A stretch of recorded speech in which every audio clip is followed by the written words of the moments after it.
నమస్కారం. ఈరోజు పసిడి ఇంకా వెండి ధరలు ఎలా ఉన్నాయి? గత కొన్ని రోజులుగా భారీగా పెరుగుతూ వస్తున్నాయి.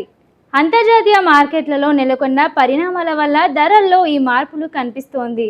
ఇక హైదరాబాద్తో పాటు తెలుగు రాష్ట్రాల్లోని ప్రధాన నగరాల్లో ఈ రోజు నమోదైన ధరలను పరిశీలిస్తే 24 క్యారెట్ల స్వచ్ఛమైన బంగారం 1,49,620 వద్ద కొనసాగుతోంది.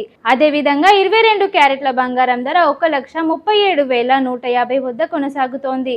అదేవిధంగా ఇక వెండి విషయానికి వస్తే పసిడి బాటలోని వెండి కూడా పయనిస్తోంది. ప్రస్తుతం హైదరాబాద్లో కేజీ వెండి ధర సుమారు 2,69,900 వద్ద స్థిరంగా ఉంది. అంతర్జాతీయంగా డాలర్ విలువ పెరగడం మరియు ఇన్వెస్టర్ల సెంటిమెంట్ మార్పులు కారణంగా ధరలు తగ్గాయని మార్కెట్ నిపుణులు విశ్లేషిస్తున్నారు. కొనుగోలుదారులకు ఇది మంచి సమయం అనే చెప్పాలి. మరిన్ని లేటెస్ట్ అప్డేట్స్తో మళ్ళీ కలుద్దాం. అంతవరకు చూస్తూనే ఉండండి టైమ్ 24/7 టీవీ. షేర్ చేయండి, లైక్ చేయండి, సబ్స్క్రైబ్ చేయండి. మరిన్ని వీడియోల కోసం బెల్ సింబల్ పై క్లిక్ చేయండి.